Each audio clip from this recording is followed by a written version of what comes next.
Voilà, chers frères et sœurs, nous vous saluons en ce matin. C'est avec joie que nous nous retrouvons dans la présence du Seigneur. Nous voulons, à ce moment difficile que traverse notre monde et notre société, la Côte d'Ivoire, notre pays, nous voulons partager une bonne parole de Dieu avec vous. Que vous soyez en Côte d'Ivoire ou ailleurs, nous voulons partager cette parole matinale avec vous, car nous avons besoin d'espoir. Nous avons besoin de paroles qui puissent guérir notre cœur. Justement, dans de pareilles circonstances, avec tout ce que nous entendons, le cœur peut être agité.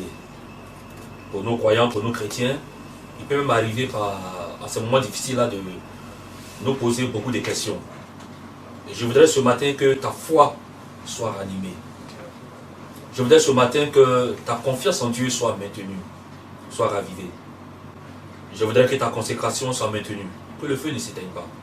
Ton amour pour Dieu ne s'éteigne pas. La fidélité envers ton Dieu, elle ne disparaisse pas. Garde bon espoir. Et justement, pour garder bon espoir, il nous faut un repère, il nous faut un repérant. Et c'est en cela que l'apôtre Paul nous donne une pensée que je voudrais partager avec vous. Et cette pensée se trouve dans le livre d'Éphésiens, le chapitre 3, le verset 20. Le thème que je pourrais tirer de ce passage va nous amener à faire une méditation qui sera contenue sur deux jours. L'apôtre Paul fait ressortir le thème suivant, Dieu peut. Dieu peut. Effectivement, c'est pareil, c'est un moment difficile où on se pose beaucoup de questions. Il est quand même important de savoir que Dieu peut. Il est capable de faire beaucoup de choses pour nous.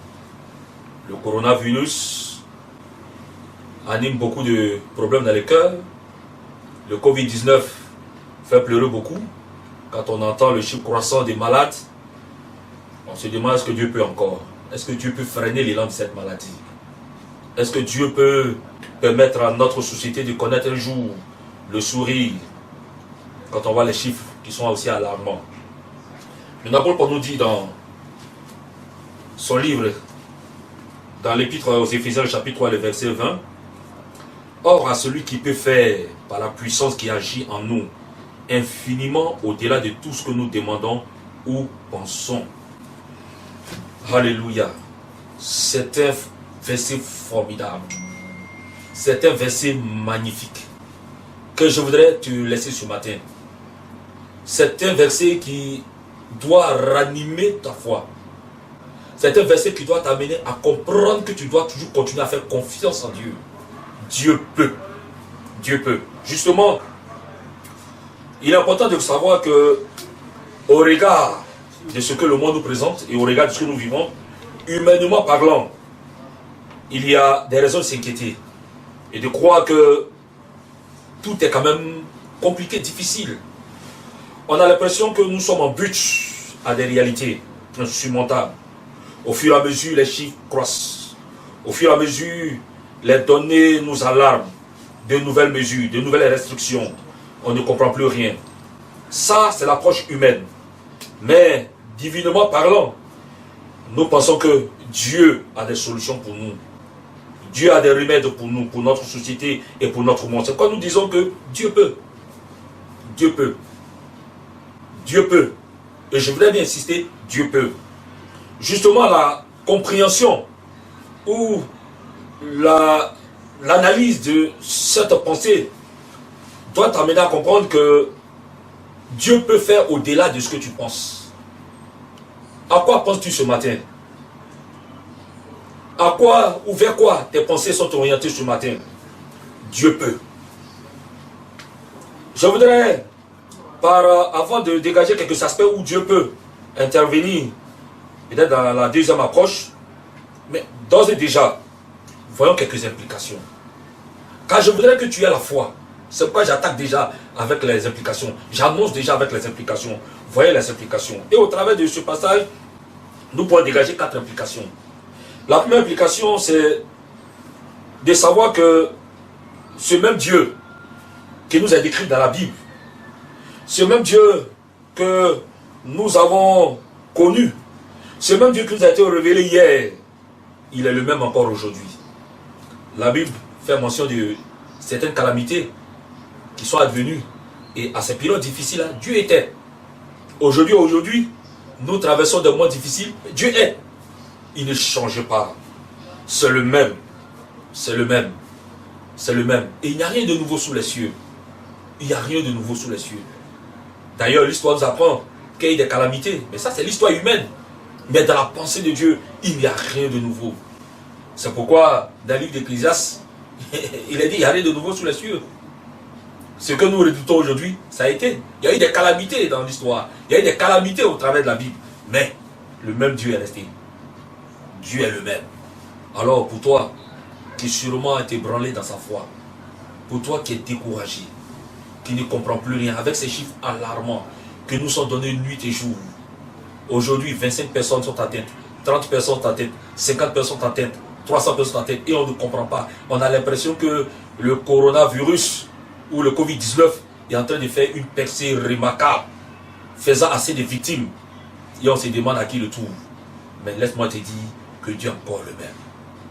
Dieu est encore le même. Et s'il est encore le même, que ta foi demeure. S'il est encore le même, aie confiance en lui. C'est la première implication. La deuxième implication que je voudrais partager avec toi, c'est que si Dieu peut, cela suppose que rien ne lui est impossible. Rien ne lui est impossible. C'est pourquoi Jérémie nous dit dans Jérémie 32, 17, y a-t-il quelque chose qui soit étonnant de la part de notre Dieu? Rien ne surprend Dieu. Rien ne peut étonner le Seigneur. Nous sommes étonnés par l'advenue de cette pandémie, mais rien n'étonne notre Dieu. Il a le contrôle de la situation. Il a le monopole de la situation.